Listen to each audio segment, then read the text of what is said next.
Antes de comenzar, debo mencionar que pueden creer o no en lo que están a punto de escuchar. Cabe aclarar que esta historia no es mía. El protagonista es alguien que fue como un segundo padre para mí. Algunas partes están narradas en primera persona para lograr una mejor inmersión, así que sin más preámbulos comencemos. Antes de comenzar daré un poco de contexto sobre mí.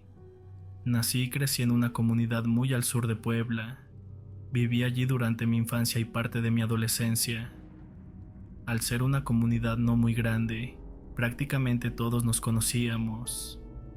Como era un niño muy extrovertido, conviví con todos los niños de mi calle y entre nosotros compartíamos prácticamente todo, incluidos nuestros temores. Todos rondábamos entre los 9 y 10 años. En esta comunidad vivía un hombre llamado Santiago Morán, a quien todos conocían como Don Santiago. Aunque lo respetábamos mucho, todos le teníamos miedo. No me malinterpreten, no era una mala persona, todo lo contrario. Don Santiago asistía a todas las misas, era muy apegado a la Iglesia Católica y siempre ayudaba a la comunidad en lo que podía. Incluso apoyaba monetariamente a personas de muy bajos recursos. Además se llevaba muy bien con casi todas las personas mayores, incluidos mis abuelos. Sin embargo, los niños le temíamos por su apariencia física. Don Santiago era un hombre alto, de aproximadamente 1,80 m y muy robusto para su edad, ya que rondaba los 75 años. Usaba un paliacate rojo como parche en su ojo derecho. Tenía el cabello algo largo y una barba descuidada que se veía incompleta debido a varias cicatrices en su rostro. Al parecer, esas cicatrices se extendían por todo su cuerpo. Además le faltaba el brazo izquierdo, quedándole solo la parte del hombro. Con esta descripción, ya se podrán imaginar por qué nos asustaba su apariencia. Mis abuelos contaban que don Santiago había llegado a la comunidad con ese mismo aspecto cuando tenía unos 40 años. Llegó solo y compró muchos terrenos, en los cuales con el tiempo asentó un pequeño rancho. Años después se juntó con una mujer más joven que él, proveniente de otra comunidad. Ella venía de un matrimonio fallido y tenía hijos, lo que en aquellos tiempos era muy mal visto. Sin embargo, a don Santiago no le importó. Aceptó a los hijos de la mujer como propios, y ellos también lo aceptaron como su padre. Con el tiempo los hijos se fueron a estudiar a la capital, donde formaron sus propios hogares.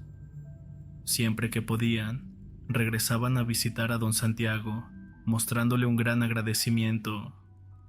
Mis abuelos también contaban que don Santiago alguna vez les confesó que había sido militar.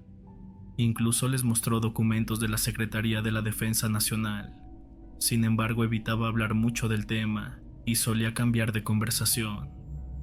Ellos llegaron a pensar que en una de sus misiones algo le había sucedido, o tal vez que durante la guerra sucia que se vivió en México en los años 60, fue capturado por algunos pobladores y sufrió las consecuencias que marcaron su cuerpo.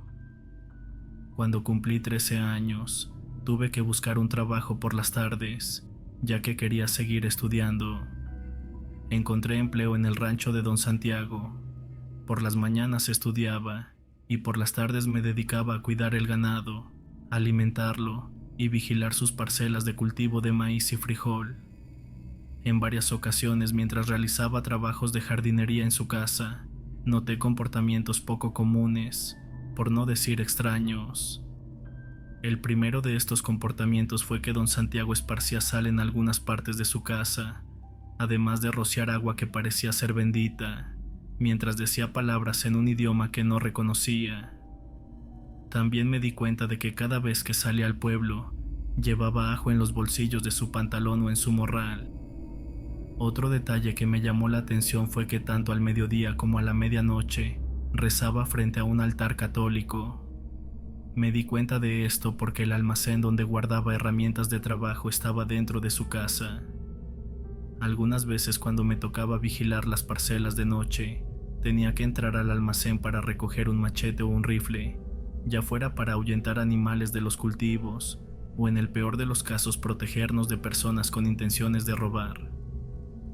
Aunque en esos tiempos el robo de ganado no era común en nuestra comunidad, don Santiago era precavido y tenía unos 20 perros en su rancho para protegerlo.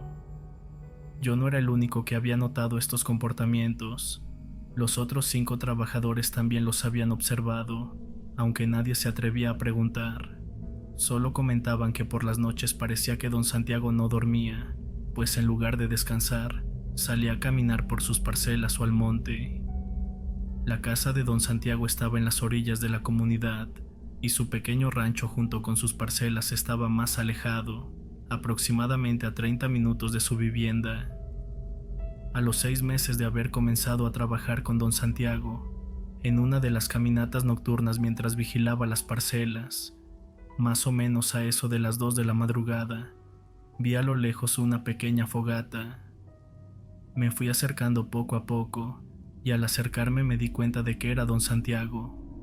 Aunque los perros me delataron antes de llegar, me acerqué a donde él estaba, lo saludé y quise preguntarle qué estaba haciendo a esas horas, pero no fue necesario, ya que él me comentó que no podía dormir y por eso había salido a caminar un poco. Le pregunté si sufría de alguna enfermedad que le provocara insomnio, a lo que respondió que no, que simplemente no le daba sueño. Entonces me invitó a un café con pan, pues era lo que estaba preparando en la fogata. Encantado acepté y nos pusimos a platicar sobre cosas del pueblo. Así estuvimos un rato, hasta que tocamos el tema de lo paranormal, sobre lo cual soy un fanático.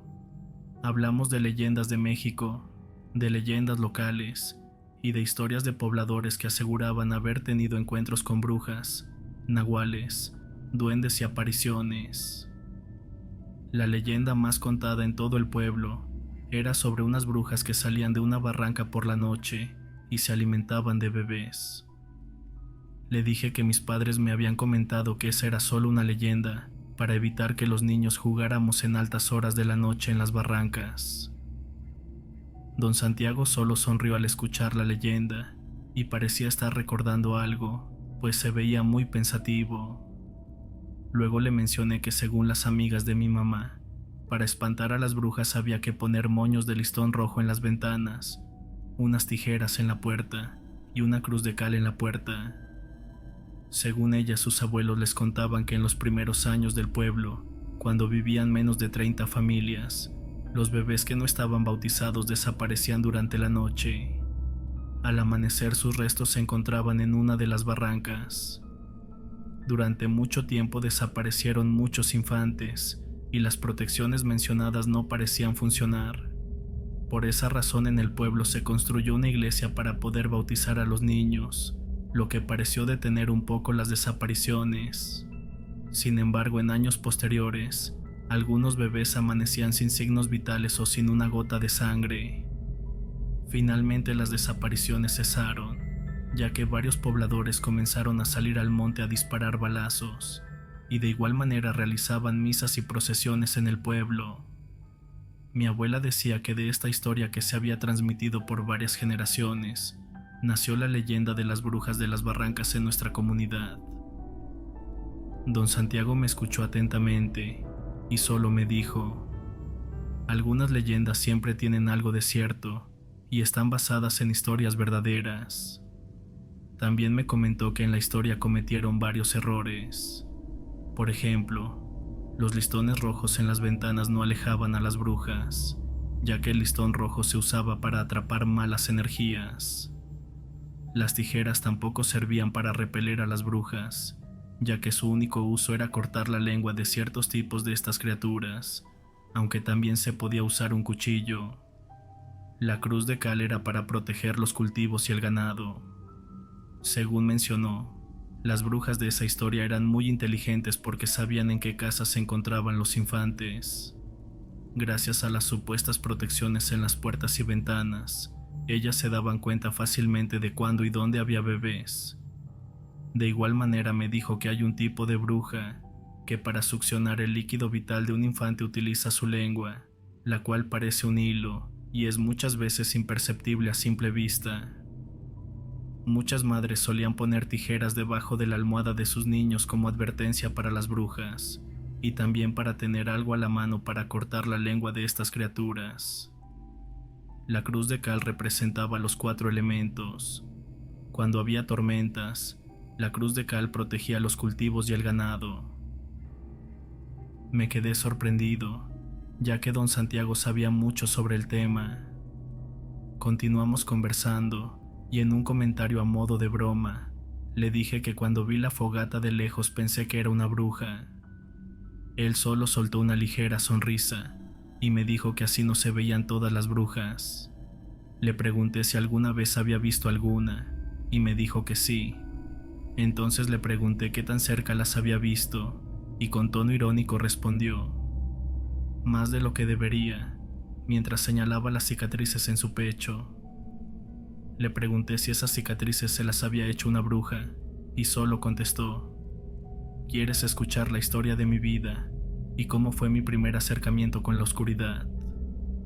Casi al instante respondí que sí. Lo que escucharán a continuación es la historia de don Santiago en primera persona, para una mejor fluidez de narración.